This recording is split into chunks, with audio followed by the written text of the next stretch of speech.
Hey, everybody. There's a little bit of music playing on in the background, but welcome to Profiling Evil by Mike King and welcome to choir practice.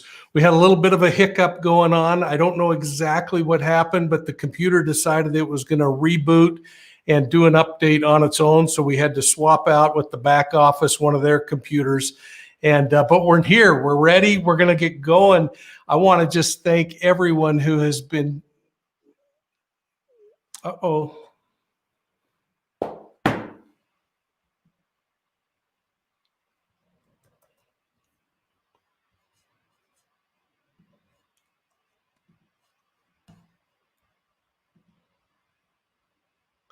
All right, we're going to try that. Marcy, can you hear me okay? I can hear you.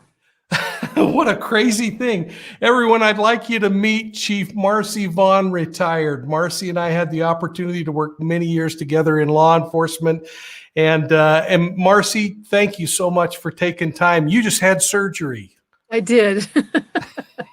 Minor surgery. I'm good.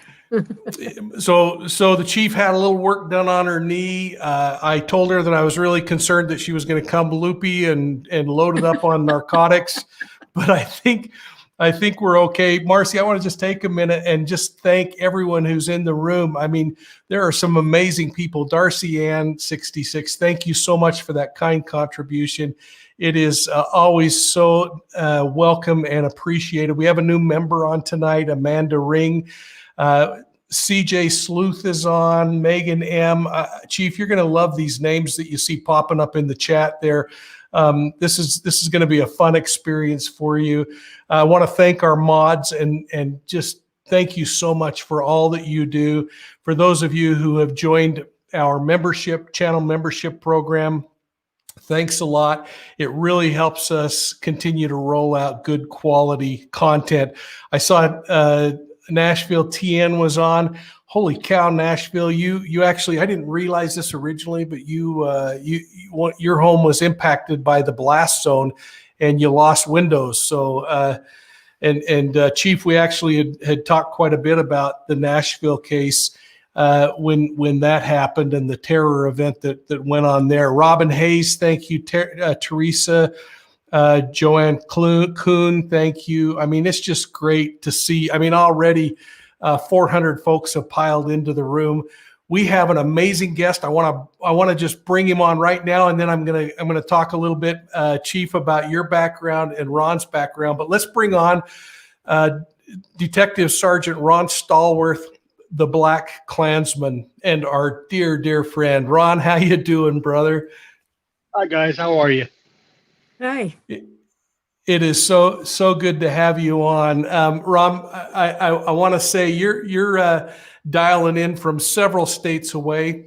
Marcy is now about I think 100 plus miles away from me now, Marcy.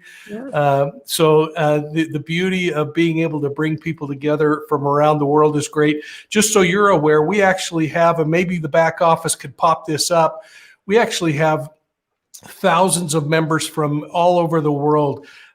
Countries are represented. I don't know that there are many countries that aren't represented as members that come in and listen to this channel. And it is amazing to hear people share their thoughts and feelings from other countries. But I want to start off, Ron, first with Chief Vaughn. I said, because you and I always call her Chief Vaughn. Chief Korgenski. Marcy, we started a really long time ago, like in the late 70s. That's right. 1980. That's right. Tell everybody real quickly about your career. And I think we have the back office even has a picture of you when you were a rookie, because that's the first place I met you, was riding in my patrol car. That's right. You were a police officer and I was a reserve officer. And I think I rode with you when I was still exploring if that's what I wanted to do with my life. And I guess you did a good job, Mike, because I stuck with it for 30 years. I worked my way up from a graveyard patrol officer, and I worked through a couple of years into it. I was invited to be a part of the narcotics unit, and I went through and I worked in almost every area in the police department. worked my way up through the ranks and made sergeant, lieutenant, and then ultimately assistant chief, retiring as Yeah, I assistant. think I have one of my favorite pictures. I think I have when you were a new lieutenant.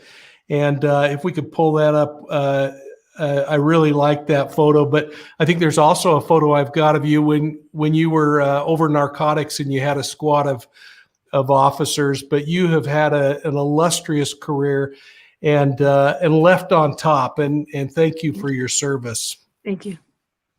You know, both of us had the chance to meet a really amazing sergeant with state narcotics. And I want to introduce now Ron Stallworth. And I think I even have some pictures, Ron, of you when you were a child and just starting out.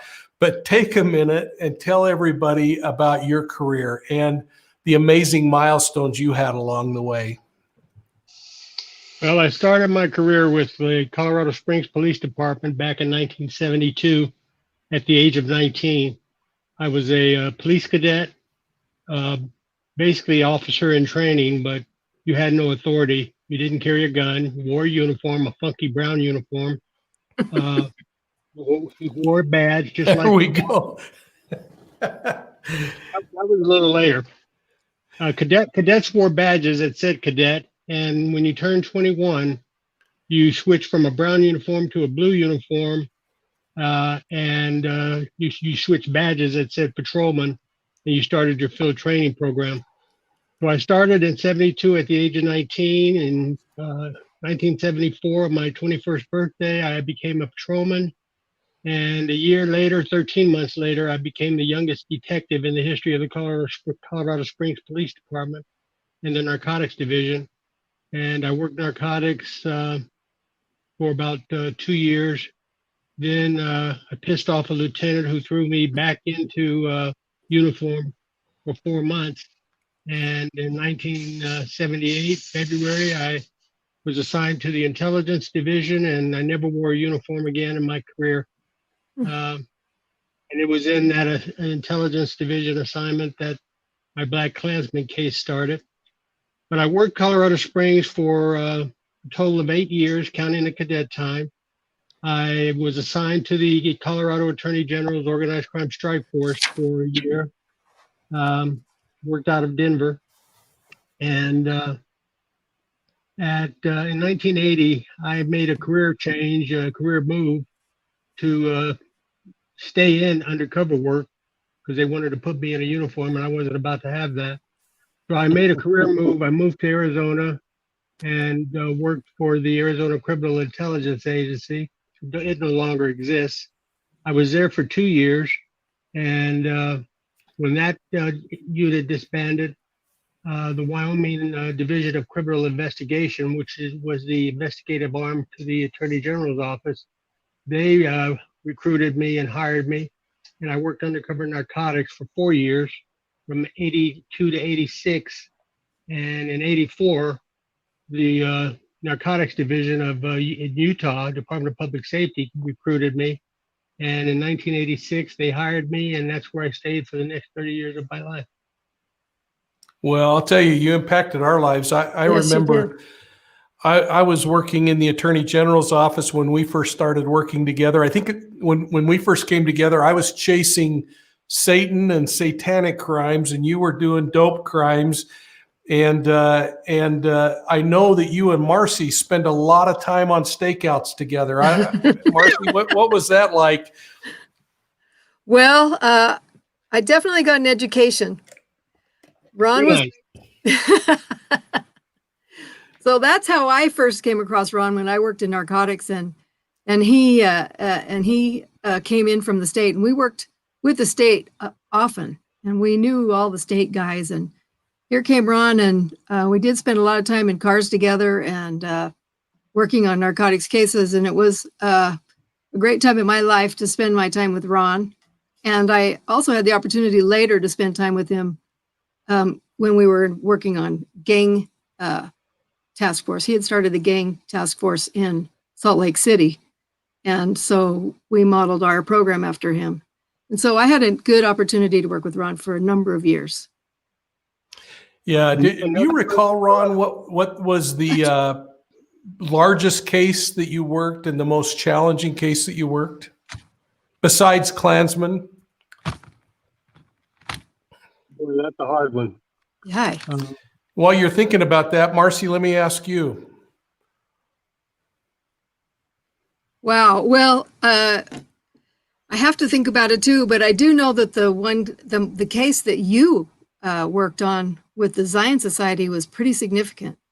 That was a big case, and we all just supported you when you, with you in the Ogden Police Department, worked on that. That was a quite interesting, significant case. Well, you're going to be either really ticked off at me or really pleased to know you are actually called out by name and talked about in that book. So I'm looking forward. That's actually coming out next week. So thanks for bringing that up, folks. I want to just say we have two amazing guests tonight. Marcy Korgenski, former chief of police, assistant chief of police in the city of Ogden, Utah, and a 30-year law enforcement veteran who I had the opportunity to see in ugly situations and in really amazing situations where she impacted the community. Marcy, you always had such a talented way of solving problems, and I just really always appreciated that. So thanks. And we also have Ron Stallworth, who also served a 30-plus year career. Ron, I can't remember the exact numbers. We all are kind of old, but I want to kind of move now and let's talk about the BLACKkKLANSMAN. And now you're back in Colorado Springs, Colorado, and all of a sudden you have been put into investigations. You're the first Black detective in the city. And you see something in the newspaper that kind of intrigues you. Why don't you take us back and let's start from the beginning. I'm in my office in the intelligence section, scanning the local newspaper, which we did every morning. And I'm in the classified section, and I see this little snippet of news. It says Ku Klux Klan for information, and then there was a P.O. box. So I figured, what the hell? I sat down and wrote a letter to the P.O. box telling them I was a white supremacist that hated all things minority, and that I wanted to do something to enrich the white race, and signed my name like an idiot. I signed Ron Stallworth instead of my undercover name. Why did I do that? Because you were a rookie? No, I wasn't a rookie. I had a brain cramp. That's my story, and I'm sticking to it. Okay. Take me out. I signed my name to this, and I sent it off and forgot about it. And about a week or so later, I get a phone call. I had included the undercover phone line in the little note, the letter I wrote, and I get a phone call on the undercover phone line. And when I picked it up, the voice says, "May I speak to Ron Stallworth?" No one called Ron Stallworth on this line. They called my undercover name. They didn't call me. So I immediately went into undercover mode and started performing. And I said, "This is Ron Stallworth. Who am I speaking to?" The guy said, "Ken Odell. I'm the new chapter president. I'm the president of the new Colorado Springs chapter of the Ku Klux Klan. We got your note. You had some interesting things to say. Why do you want to join the Klan?" Now, that's a statement every Black man in America has always wanted to be asked. Why do you want to join?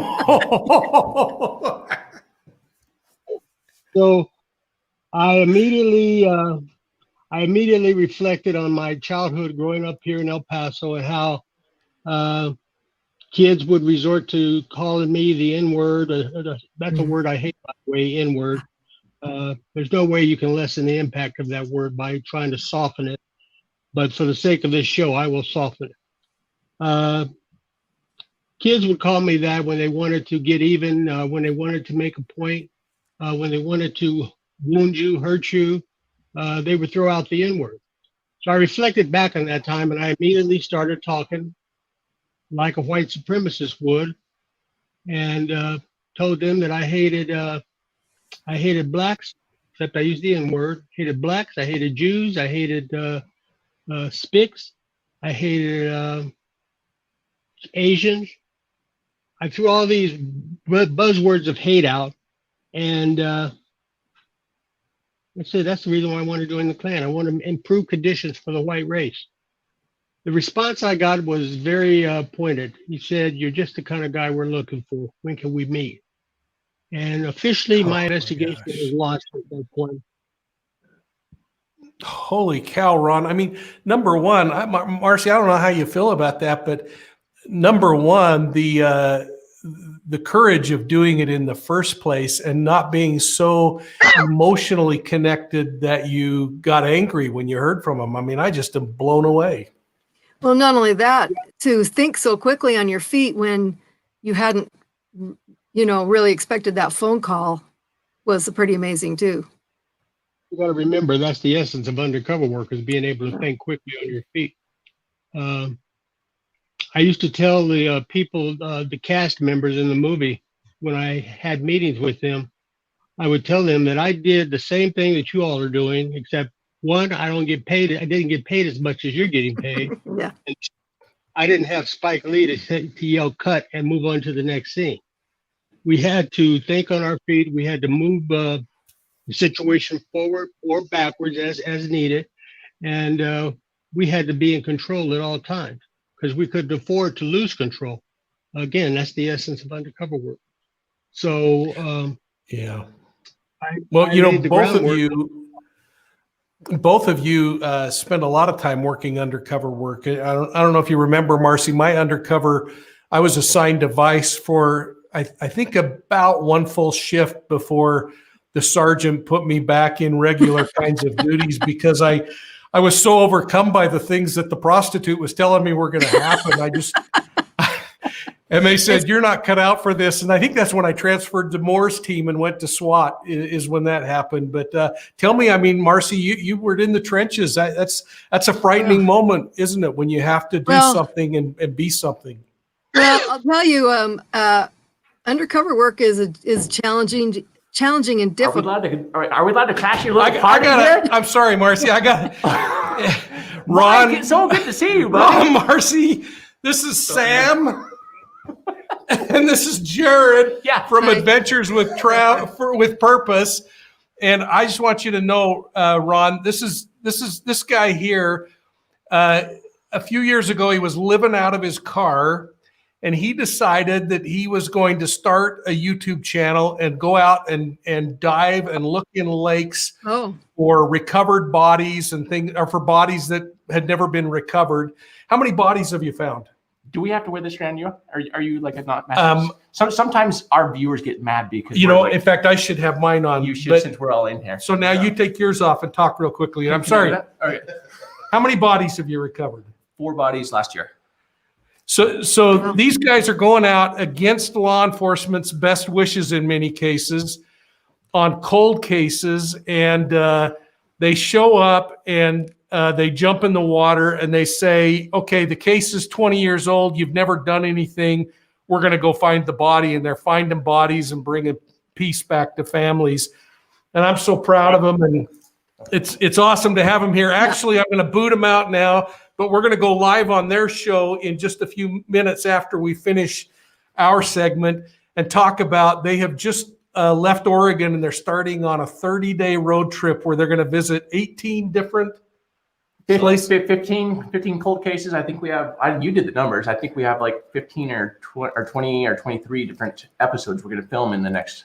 Yeah. So they're going to go out and look at 15 different cold cases and try to bring closure to families. Yeah. Isn't that amazing? Yes. So good luck to you on that. Thanks for letting us bombard you. Let everybody know we'll actually do this over on Sam's channel. Oh, good. So, okay. Yeah. So after we're going to go to Sam's channel. So give us like a 5-minute heads up, Tyler. So we'll be out there with Tyler. Okay. And you guys need to know Chief Vaughn and I worked many, many years together. She retired from the police department here. And Sergeant Stallworth and I worked together when I was at the Attorney General. He was in state narcotics. but this is the Black Klansman Academy Award winner, Heck yeah. and a guy that I just love and deeply appreciate. I actually, we actually did a short live stream before we got here and told everybody about Ron here and what you were talking about. So, Oh, cool. Yeah, deepest respect. So, in fact, before you get off tonight, you go ahead and keep this going, because we also told my viewers that we would be doing a live stream on your channel to kind of give a few details as to some of the stuff, why we stopped in here. All right. And then we'll bounce them over to Sam after that. So, All right. So when we wrap up, I'll bring you back in. Yeah, when you wrap up, don't get off. Take care, guys. Thanks, fellas. Nice to meet you guys. Same here.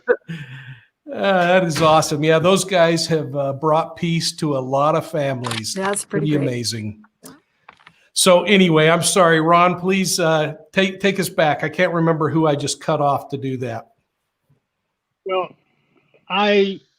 after I laid the groundwork, I couldn't meet with the chapter president for obvious reasons. So I told him we'll meet you in a week. It gave me a week's time to strategize, to plan, to set things in motion, basically. And that's where we left it off on that initial phone call. The problem I faced at that point was convincing my superiors in the Colorado Springs Police Department that what I was strategizing was going to work, that it could be done. That must have been challenging. It was very challenging because I had the narcotics lieutenant I had worked for several months earlier, and he and I had a falling out. He's probably 85 or so today, and he probably still hates my guts, and I hate him just as bad. But he kicked me out of narcotics, thinking he was ruining my career. He was determined to put me back in uniform, which I was determined not to let happen. And ultimately, I won that battle. I had to go to him to get the use of an undercover white officer to pose as me. And in my book, he's described as Chuck. In the movie, he's Adam Driver. And I picked Chuck because Chuck was a good undercover cop. I knew him. I had partially trained him in undercover work, and he was a good cop, When I went to the lieutenant and told him what I had done in terms of my phone call, the lieutenant said, no, you can't have him. I said, why? He said, for one thing, it's not going to work. I said, why? He said, the minute they see Chuck walk into a room and hear his voice, they'll know that the voice that the person they're looking at in that voice does not match the voice of you on the phone. Ron, why did you think that would work? Why did you think that would really work? How could? Because that is a pretty challenging thing, having those two different voices. No, it wasn't. It wasn't? No. The lieutenant, one, didn't want to cooperate and help me. Two, he said the minute that they hear Chuck's voice, they will know that the person on the phone was a black person versus Chuck, who standing in front of them is a white person.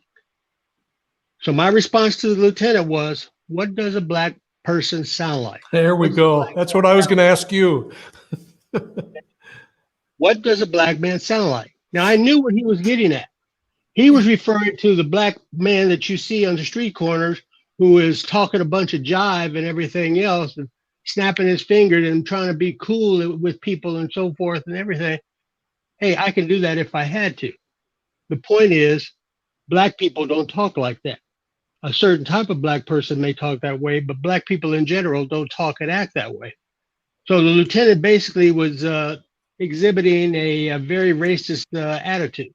Yeah, And, interesting. He was more motivated in stopping me and stifling anything I wanted to do from an undercover standpoint that he wasn't trying to help. So he said, you can't have him. I'm not going to waste a good undercover on this nonsense of grown man walking around wearing white sheets. Basically, he told me to get out of his office.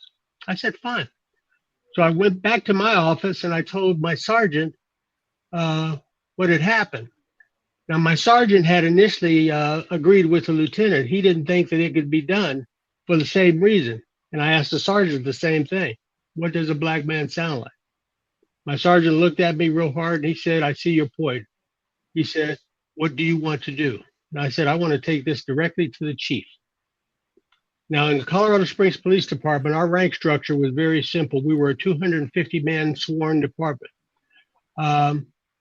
So we had a sergeant, we had a lieutenant in the chain of command, we had a captain of detectives. Now, while we wait for Ron's phone to catch up, maybe we've had a little bit of a hiccup there. I told. Ron, hang on a second. We lost you. We lost you for just a second, Ron, there, so you might need to back up. But before you go into the chief's office, I wanted to ask you a question that one of our listeners, Darcy Ann 66, asks, and that Darcy, thanks for the question. Ron, how did your family feel about you getting involved in this case from the get-go, or did Patsy and others even know about this? And gosh, it looks like we've frozen you up. So, Marcy, I don't know if you have any thoughts just leading up to this, but Well, I think that anytime you get involved in any type of undercover operation or any sensitive police type activity, it's concerning. And so law enforcement people are involved in that every day, all the time. And so it's concerning. It is concerning. And I know that my mom tried not to worry and my family tried not to worry, but they do. The truth is that they do worry, and you are so involved and so busy with your life and your law enforcement, you are less focused on that. But there are times, as you know, when you were part of the SWAT team and everything, that there are scary moments. And so that is just part of the landscape. You just accept that, and your families accept it, but they do worry. And I'm sure that his family was worried. I just can't even imagine how, with a national organization like that, how intimidating that could have been, really. You know, something I think people fail to understand too is, as you advance through the ranks, I don't know how many times once I got up into the AG's office and other places that I thought to myself, I really wish I was a patrol officer working graveyard shifts right now. Yeah. Tell me about, I mean, you were supervising teams of officers that were going undercover for years. What's the pressure for a leader when that thing's happening? Well, first of all, as a patrol officer, I did every single day when I went home, or night, whatever time of day it was, I thanked God I was alive, because I had been in so many scary situations, as you know how it is.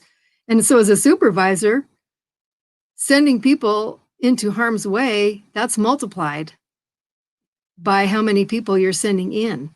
And so it is hard on your stomach. It's hard on your heart to watch yourself send people into those situations, but they also accept that. That's what they're there for, and that's what they want to do.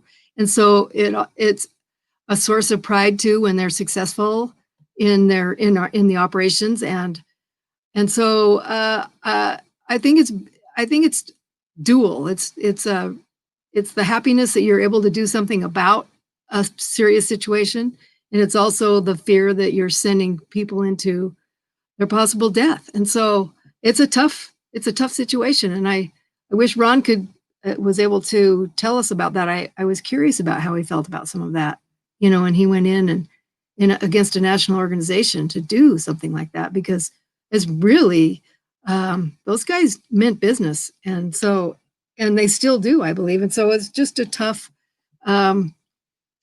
environment. And so he was very brave and courageous to walk into that kind of a situation. I can't hear you, Mike. Can't hear you. You're muted. When my sound has gone a little bit wonky. Yeah, you're back to muted. You're muted. How about now? I can hear you now. Yeah, for some reason my sound's gone a little wonky. Sorry about that. But when you were faced with those kinds of challenges as a supervisor, what kind of counsel would you give your officers prior, especially the young officer, prior to their first experience?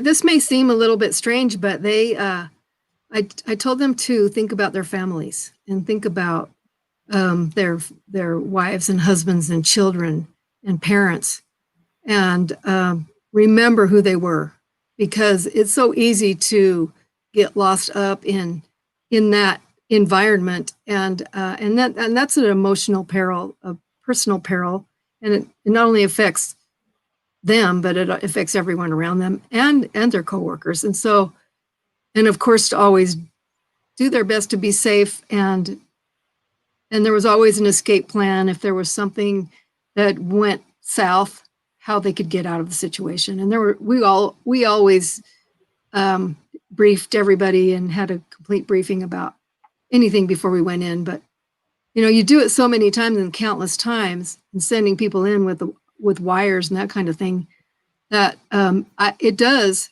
get to be like kind of a daily situation. And so it's you have to be careful to keep your guard up, and to remember how serious everything you're doing is and how it impacts everybody. Yeah, I think as we wait for Ron to hopefully be able to reconnect, I don't know what happened on his end, but he's obviously had some kind of an internet failure or something. I want to just tell folks in the chat, if there are any questions that you have for Chief Korgenski or me, we'll pull those up. Maybe what we could do, one thing I wanted to do is show a little video clip.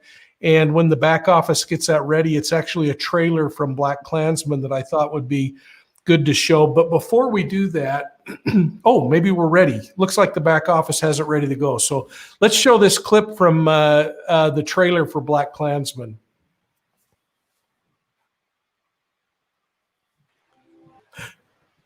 Well, I'll tell you, Marcy, I had to actually watch the show I told Ron the other night, I said, when I watched the show, I watched it on VidAngel so I could get rid of some of the coarse language. But I'll tell you what, the show itself is amazing. Yes. And if you are worried about the language, consider VidAngel before you tune in, because it is a rather coarse video.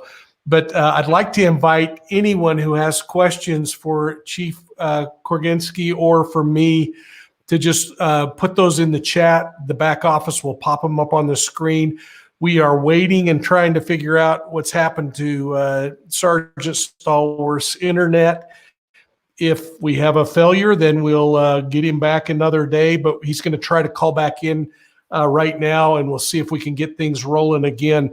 But Chief, one thing that I think is kind of interesting is, I don't know what Ron's circumstance was when he was hired, but I remember you were hired under affirmative action, and I wondered if you had any thoughts about the challenges that gives. I mean, here Ron is coming in as a black man. I don't know that it's much different for a woman 30, 40 years ago coming into law enforcement, as far as the existing biases that were in our ranks. What are your thoughts on that? Well, I think that there was a push for affirmative action and to hire people, a more diverse crowd of people, including women and minorities, into law enforcement and other parts of employment everywhere. When I came in, I was one of the first women in law enforcement in our city. There were a few before me, and it automatically puts a stamp on you. Number one, they didn't want women in there. And so you're and then you're hired. And so you're taking the place of another man's job. And so you kind of have two strikes against you. And it's a difficult situation, because then the people automatically hate you, and it becomes a lonely environment for a while, because they don't really.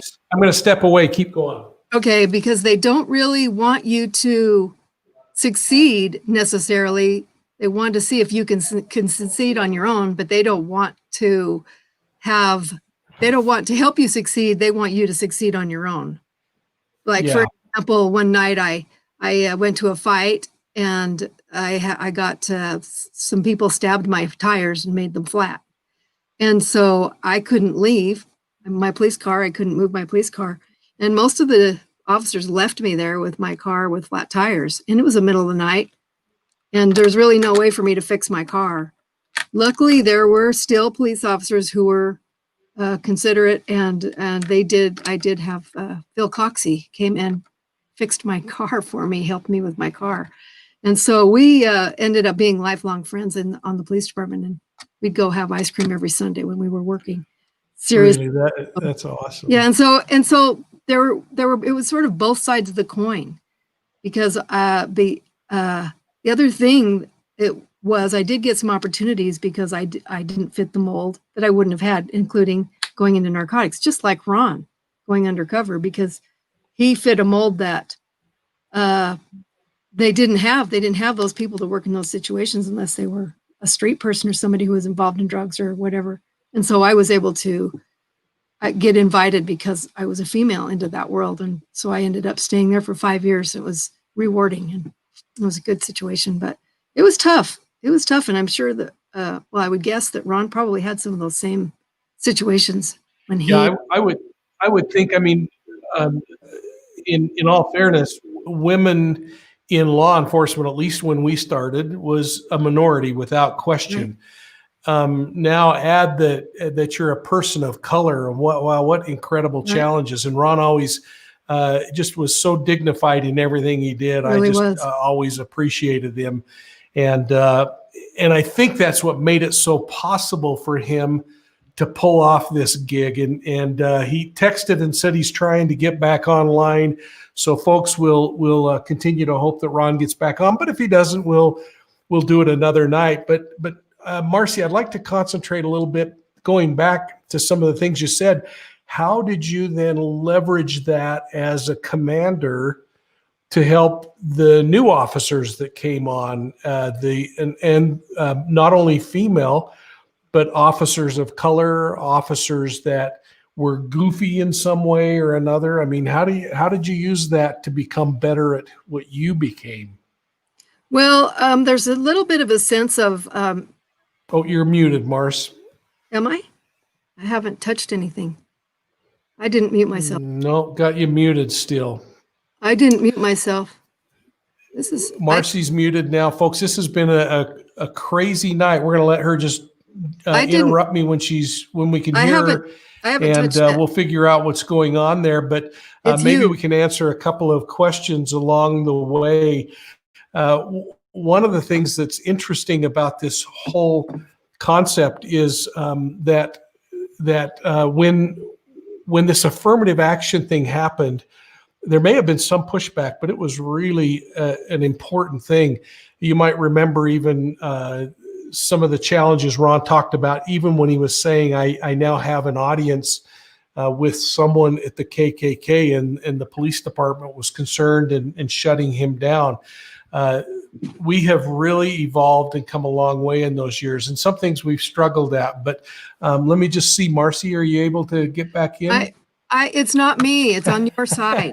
It's on your side. Well, can't hear Marcy, but that's okay. Let's see. It's on your side. Let me look in the chats here. People are saying that they hear you, Marcy, but okay. I'm not hearing you. Yeah, it's not me. Let me see what's going on here. And Vicki Dodd, thank you so much for that kind donation.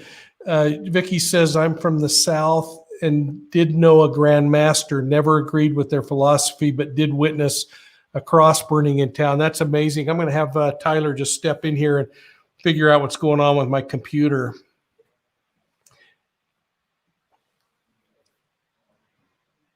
I guess what I can talk about, I can answer his question a little bit as a female. Let's see, Marcy, are you able to say anything? Let me see if I can hear anything now. Can you hear me? Test. Test. Not hearing a thing. Are the other people, are you all, is everyone else hearing me? I can't see you. Doing some, not hearing anything. Okay, so can the people still hear me? Can you let Mike know? We tried something crazy. I tried leaving my studio at home and coming downtown and doing this, and And for some reason, a lot of goofy things are happening. Can you hear me now? I can hear you. Can't hear anything. Stay right there. We're going to refresh the browser. Just stay right there for a minute, Marcy. We're going to refresh. We're going to refresh things and see if we can get this solved on the other side. Folks, thank you so much for your patience. Not sure hope Ron exactly can come what's back. going on, but we'll get there. And if not, again, we'll just do it another day. I sure hope Ron can come back. He's got a lot to offer. He's got a lot of information, and he's really interesting to watch. I got a chance to work with him on a number of occasions, and he is very professional. We modeled our gang unit in Ogden City Police Department after the Salt Lake City gang unit gang project. It was Salt Lake Area Gang Project. We modeled our gang unit after Ron, after the Salt Lake Area Gang Project that Ron was a very vital part of.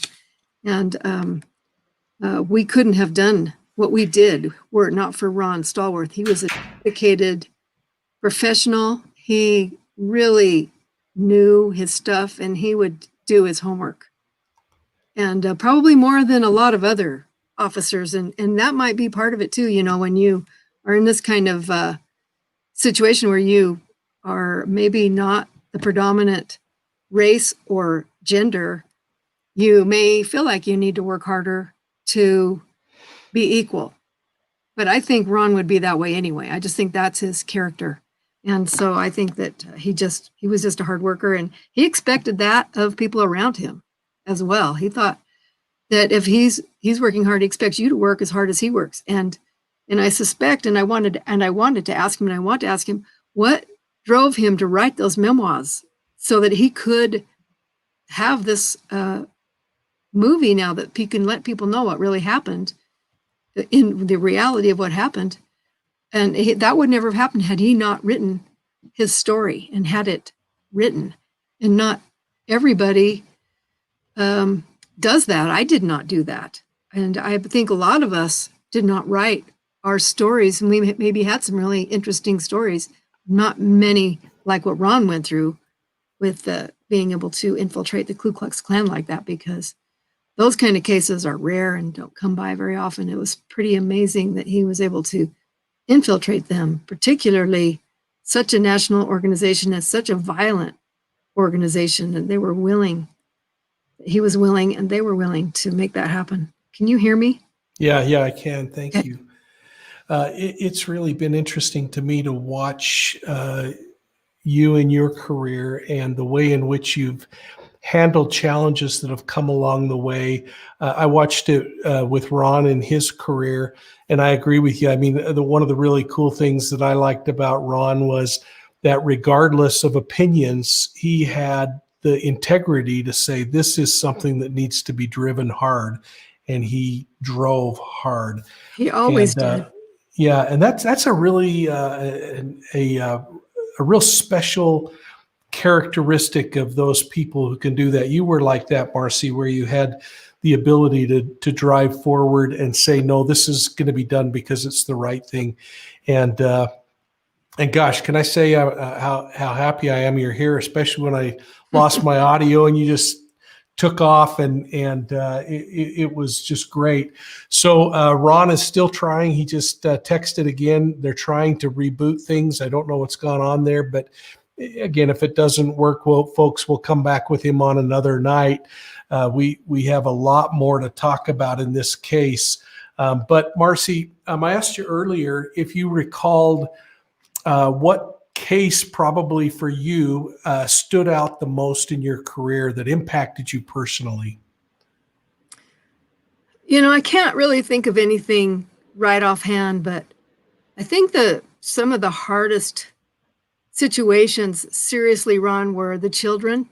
When we would go on cases, I mean, I lost a lot of sleep when I thought about the suffering that children went through. You know, you just really can never really put your head around what children go through. And so you think, you know, that their home should be their safe place and their bedroom should be their safe place, but it wasn't always the case. And so, and poverty is a tough situation. And so when you can make a little difference in someone's life to help them along a little bit, those were the little things. All when you conglomerate that together, I think that those were almost the more important.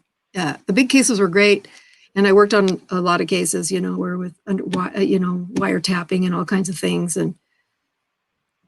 But I think that those little things are the things that are the most important in our lives as law enforcement, to save the children and the victims, because they suffer. And I just want to go back to Ron for a minute and just say that he is a man of high integrity, and he really went the extra mile to make sure that everything he did was right.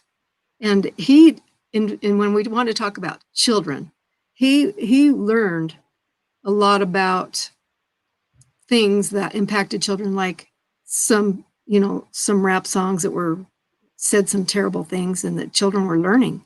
And so he made it a mission of his to go out and tell the world about what these songs really were saying.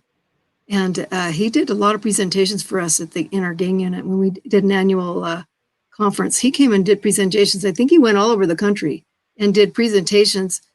And he learned every rap song and every word and every rap song. And he went out and told the world what they were and what it really meant. And we learned a lot just because Ron had that passion. And so again, that's again back to the children and and how to protect the children and how to save them from as much as you could anyway. Yeah. So I'll continue to think on my big cases, but I can't. There's a question here, Marcy, that I'd like you to answer. It's from Angeline Tickenor. Marcy, what advice would you give someone who's wanting a career change in your field? Well, I'll tell you, number one, it was a great career for me, very rewarding and also very difficult. So I would start looking at places that you might want to work. If they have a reserve program, I would definitely get involved in that, to go out and in our reserve program in Ogden City, we rode along with the officers and we saw exactly what an officer does. And then I would also find a way to get educated. It used to be that you didn't have to go to the police academy to become a reserve officer.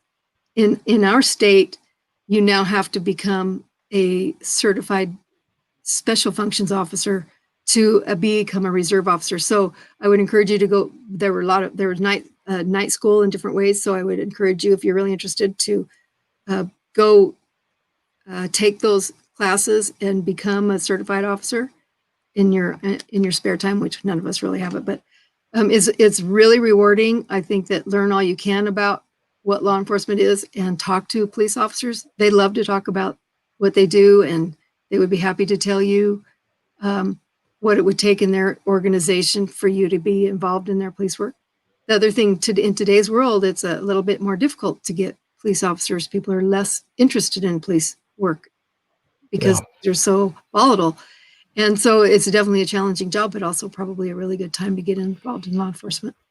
Thank you. So I'm gonna throw or call an audible here. I'm gonna bring in the Adventures with Purpose guys in, Okay. and I want to just talk a little bit about what they do and maybe challenge you from a policy and procedure standpoint about a couple of things. So we're gonna get them in here, and I'm gonna see if I can unplug this and hear you still.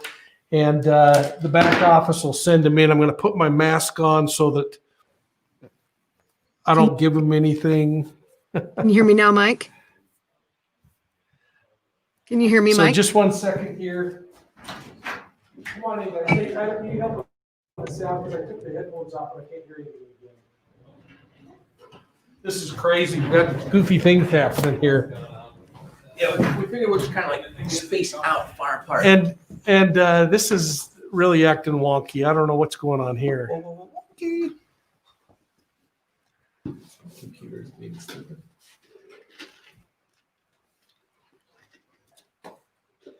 Should we refresh again?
How many computers? Holy cow, Marcy, you are earning your work for nothing.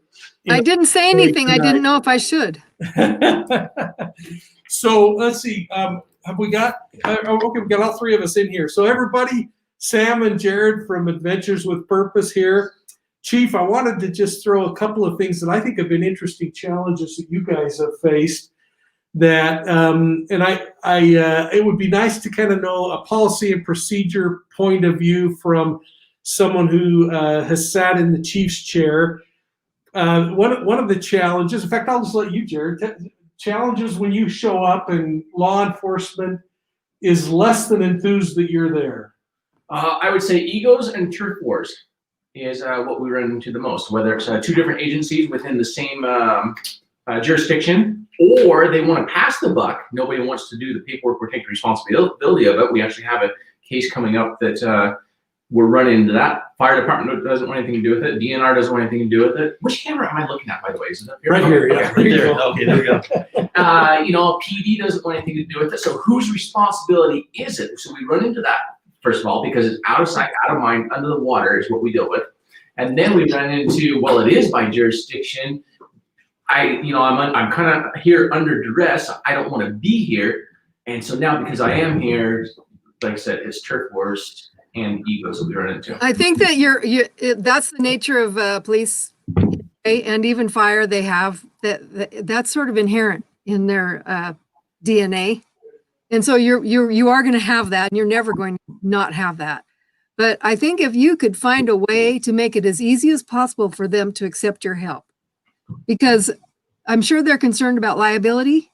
Yeah. And any kind of, if they say you go for it and you create a problem, then they are the ones that are holding the bag. And you can just walk away, and they're still the police department, and they're beholden to all of their constituents and all the community and all their community members. And so they have to, everything that they do, they have to keep all of that in mind and make sure that everything is right. And so if you can, number one, show a history of success and professionalism and make it as easy as possible for them to say yes to you, make sure you have all the bases covered. And I think that would go a long way. And you probably already do that. I don't know, but that would go a long way, is that you're not putting them at risk in any way. Yeah. I think that what we're really finding is working out best is, one, we just usually don't tell them that we're even coming to town, so that way we don't have to deal with the turf wars, the egos. Who are you? You're stepping on our toes. We've already looked into this. So we do our best to stay away from that. But then once we do identify, take it as far as we can without it becoming, the moment it becomes a crime scene, then it's like, right, now we call them in. Right. And then from there, it's like, listen, here's who we are, here's our services that we have and what we can help you with. Let us know if you need anything. I think that's probably the best way to do it, because then you're not asking them to do something they shouldn't be doing. Yeah. And with this, it seems to be getting easier and easier as more and more law enforcement actually, they know who we are now coming in. Right. Your reputation is everything. Yeah. Because we do now have that track record of this building. It's like, okay, you solved this many last year. You pulled out, 50 or 60 vehicles. You guys really are the professionals. But at the end of the day, our hands are still tied. We have the district attorney and whoever else that, for the liability reasons, we can't even let you put the chain on it. Well, not only that, it's sensitive information and it's protected information, so you can't really be an investigator. You're not a state or an officer that's given those powers necessarily. So if you find it the way you find it, and then you turn it over, then that's fine. I see that as being fine. But if you got involved in the investigation, then you need to be a sworn officer or law enforcement person of some kind. So I have a question for you. So what, with your reputation and everything that you're doing now, and the bodies that you've found, and when you go to a police department or the agency, how are they responding to you once you find it? It's been across the board. We have some that immediately show up and they want to tell the family, they want to tell us as to all the reasons why they shouldn't be there, and then it's not, you didn't actually find the right thing, the right car, even though we're holding the license plate. And then as more and more jurisdictions find out about who we are and what we do, they have actually stated, we want to work with you because we know how this can go sideways. So let's work together, seeing us as one. The people are coming in that are investigating these cold cases, they're solving these cold cases, that we found this, and now it's a crime scene. And then in the same breath is that we're coming into this as, I don't classify it as YouTubers, we're coming in this as documentary filmmakers, Right. to help share these stories. And the reason why we share the stories and we work so well with these families is because they understand that by us sharing their story, that it's spreading the message to other families of the services that we have available to them. And coming and circling back to the investigative side of it is, we're not licensed in any state as investigators, and because we're not accepting any payment from any of these families, we're coming in 100% on our own as divers, as friends, to do what we can to just simply get in the water to see if we can locate something that has not yet been found. And I can't even imagine how grateful those families are. Yeah. I wonder when you do your, I haven't seen YouTube video, so when you do your YouTube video, do you highlight the family and the location and the agencies? We work with whoever would like to be a part of that. You know, we don't just say, hey, you know what, we're here to document this, cameras in your face. We are very respectful. We have these conversations with them ahead of time, unless you're like a straight up jerk to us who's law enforcement, then we're going to continue to tell the story. We have to tell these stories. But we are very careful with the way that we do tell these stories. Well, and I think maybe part of that risk is maybe it reflects on the agency that they might not have felt like they did a good enough job, or they may be viewed as an agency who didn't do everything they should have done to solve the crime. Oh, 100%. Maybe not necessarily because of anything that they did, but maybe just because it reflects on them that way. You know, and those agencies are working well with us also. You know, we really do point this out, that, you know, we have the agencies take on how many new cases every single day and every single week and every single year, whereas we're coming in with technology that may not have been around 7 years ago, or is a lot better than 7 years ago, that the consumer grade is better than the specialty stuff that you had to buy for, you know, a lot more back then. And so we really do our best to point that out to our viewers as well. Right. So for the most part, have you had, you said it's all over, but for the most part, have you had acceptance by law enforcement, or has it been? Oh yeah, most of it's been positive. And That's good. That's good. More and more of them are seeing our show, you know, ahead of time, so they already know who we are. That's great. I think that's one of the challenges, though, you've faced, is that if you tip your hand about where you're going, you face a couple of challenges. One is, will law enforcement try to prevent you? And number two, if you guys tip your hand too much of where you're going, you end up with a batch of people that are there too that almost become, you'd never want to say that that's a problem outside of the fact that it keeps you from doing your work, because you try to take care of folks. And so, Marcy, one of the challenges is that as they get better, they'll develop the ability to figure out how to massage the animal right, you know? Right. And that's a real challenge, because law enforcement does worry about evidence being destroyed, even if it's a 10-year-old case. But holy smokes, the bottom line is, if these guys are coming in on something that's been cold for 20 years, who cares? Let them jump in the water and say, hey, there's a body in a car down here. Right. That's true. And with this though, Mike, is that I'm the type of person also that if you tell me I can't do it, I'm like, is it a public waterway? Am I doing it on private land with permission? Then I'm sorry, there's nothing that you can do to stop me and prevent me from coming and trying to help this family out. Yeah, that's an interesting challenge, isn't it, Marcy? Because I think so, yeah. Because law enforcement would say amen to what you're doing, but if you somehow taint evidence, and that's why we've had a lot of discussions back and forth about just what to do when they do discover something, and how to best preserve it, and say, now right down here is a body, or there is a gun. And you know, we've talked about whether it's sending up a balloon that's tethered to something and just leaving it alone and letting law enforcement collect it, or what, but in the same light, there are some agencies that are so small, and to those of you who have been providing some super chats, thank you so much. That's really helpful. But Marcy, there's a part of me also that says, if this thing's cold and a family's gone 20 years without any help and nobody else is going to jump in the water, even when they've been told, I think that the car might be in there. If they're not, why on earth wouldn't we want these guys? And I think for the most part, law enforcement in general wouldn't really have a real issue with that, because then this case can be solved. This family can have peace and closure, and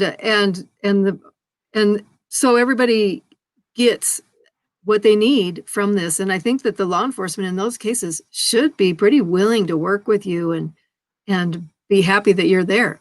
That's what I would think from a law enforcement perspective, especially some of those old cases.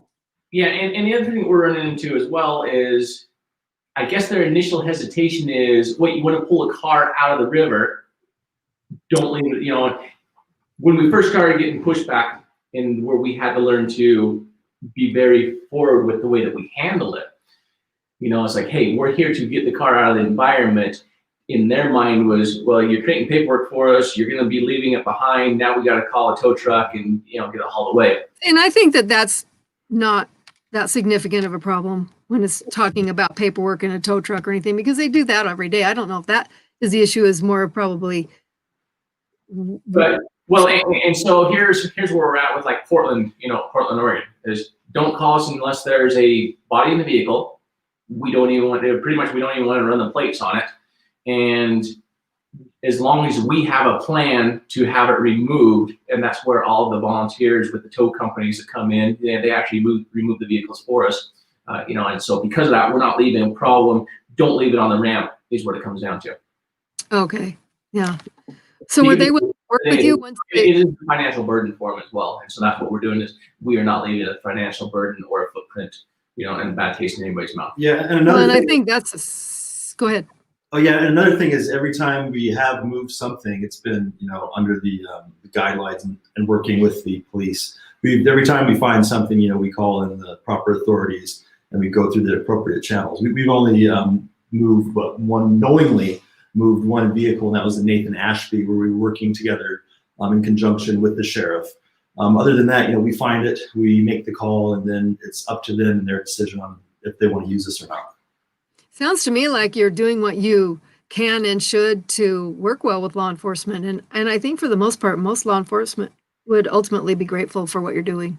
Yeah. And they are, like I said, the more that we're out there, the more reputation we're gaining, the more they know who we are. It's a lot easier. So we really appreciate working with them. I can see how that could land initially when we didn't know anything about you or what you're doing. I can see how the law enforcement would be skeptical initially. Yeah. Right. Yeah, it's almost like they need a law enforcement promo video that they could send to an agency that says, here's what we're all about. Here's what we're going to be doing in your jurisdiction. Here's the things that we do if we find something. And we'd much rather have you helping us than hearing about it after the fact. I think you've got a good point, Mike. I really do. And all that. Because one, I don't like even letting people know that we're coming into town. But I think the easiest way to combat all this is we need to raise roughly 1.5 to 2 million. Hear me out on this one. Because then we can get ourselves like the biggest, baddest earth roamer, 4-wheel drive with winches front and rear. I don't know if you've ever seen the earth roamer, like the off-road, the 4-wheel drive off-road RV, okay? Beautiful. And then we wrap this thing as though it looks like the biggest, baddest, more elite than the FBI or the CIA or anything. We get lights and everything on it, and we get the trailer decked out to match it. That way, when PD or any agency rolls up on scene, they're like, "Holy frick! Who are these? Who's this undercover operative? Right? They must be somebody." So problem solved for $2 million. If anybody can get the money, you guys can. Hey, I want the back office to pull up a map. We're going to not leave it up very long, but I want to just kind of show from a high level where you guys are heading. We have put together a dashboard where they're going to be able to track all their activities. The next 30 days are going to be exciting, folks. If you are a Profiling Evil subscriber and you haven't subscribed to Adventures with Purpose. Please sign up so that you can keep up. They're going to be broadcasting a ton of stuff. We'll put that map up here for a second. And Sam, maybe you can just share how many cities you're hitting, how many different cases you're working. Oh and, man, we're going all over the place. We have it on a spreadsheet. I'm not even sure how many places we're going. Oh, he's got a map. Tyler's gonna Yeah, put he's the map up. got the map. Yeah, I think we're all over the country. I can't see your map. Yeah, I can't see it either. So I don't know. Maybe they're having some. That would be weird if we were having some problems. Computer. That's why. Yeah, I think they got it on the other side. They Oh, told me wow. anyway. They did. So before they bring that up, because we're gonna move over to your show, Sam, Yep, right? Yep. You're gonna move over to And- Sam the Adventure Man. Come on over. We're gonna continue the Yeah. conversation. So, but where do we subscribe there? So tell everybody where to subscribe. Yeah, go to Sam the Adventure Man. I do a lot of work with Jared. I'm also a rescue boat captain. I have a lot of ocean and water and adventure type stuff. And one of my adventures I like to do is work on cold cases and hang out with my buddy Jared. So come on over, Sam the Adventure Man. Sounds great. That's great. And I'm going to give the back office one more chance to bring up the map. If not, maybe we'll pop it up on yours or Yeah. the first live. I think we're going to be jumping in on a lot of your lives too, because we're doing a lot of collaboration on this. And should we have some mods throw up the link to my channel? That way we can be Oh yeah. So here's the map, folks. It's going to give you kind of an idea without knowing exactly. This is one aggressive schedule you got set up. Oh, wait, I think this is the first time Sam has seen this. Yeah, first time. That's why when He you didn't asked, give you the links or anything? no, that's why when you asked me where are we going, I kind of had that blank look on my face. So is this where you have leads in all of these places already? Yes. Yes. Yeah. Every single one of those is a cold case we're working along the way. That's So- pretty amazing. Yeah. And how do you get this information? We have 18 million viewers a month, and pretty much anything that's water related that has a vehicle and a cold case with a missing person, they definitely let us know about it. That's amazing. Yeah. Yeah, so it is going to be an event-filled month. We're going to look forward to it. We're going to be dialing in every night to see what's happening. We'll be on the ones that you have us on. We continue. In fact, Jared and I think, have been on calls nonstop in the last couple of weeks talking about a couple of particular cases in Kansas and in a few other locations. So we'll continue to provide some insight from police officers' perspective. We'll continue to let them get wet and go underwater and do their thing and support them. We put together a map where we're going to be able to track them and they can take advantage and collect their evidence, which will be really cool. I think at the end of the day, to be able to see how many hours and miles you're going to log. I think I saw it was like, well, over 100 hours of driving it easily. But You're creating a lot of extra paperwork for me. oh, I'm Oh, yeah, right now. And he gave me like this whole back office thing. He's like, all right, so log this location, pictures with it, and then I'm like, that's not stuff. yeah, we're gonna make them credible, Marcy. We're gonna That sounds amazing. Yeah. Really. yeah. So yeah, please make sure you're subscribing to Sam's channel. If you haven't subscribed to Adventures with Purpose, make sure you're subscribing there. If you are visiting other channels, their channels here, please subscribe to us. We love having you join the family. And Chief Marcy Korgenski, you hit it out of the park tonight. Will you please come back, and we'll get Ron back so that we can finish out the BLACKkKLANSMAN. But love having you here. You just have been a very special part of my life. Thank you, Mike. And I do look forward to seeing Ron Stallworth's presentation. I think that he has a lot to say, and it would be interesting to be a part of that or to see him. Thank you for that. Yeah. So turn your live on right now as we wrap up over here. All right. And what we're going to be talking about over here on Sam's channel is we're going to be talking a little bit more about Randy Leach, because we're heading there in a few days. Molly and Colt, we need a little update on that one. And then also the William McKenzie. What's up, guys? We're here in the studio profiling Evil Adventures with Purpose If you're here right now, 2021 jump trip. over to Sam's And you channel. guys probably came That's where we're from gonna be Profiling Evil, in and we're going to the continue the Perfect. conversation. Thank So you. on that note, here we are. Thanks, everybody. Have a great night. We'll see you next time. And thanks for your patience as we work through some of those hiccups. Chief Vaughn, Chief Korgenski, thanks a lot. And we'll see you all soon. Thanks a lot. Thank you. Thanks. Bye-bye. Good night. Way cool. All right, guys, here we are with Profiling Evil. Hey, Sam, the Adventure Man. Yes, sir. Yes, sir. Getting ready to go on a big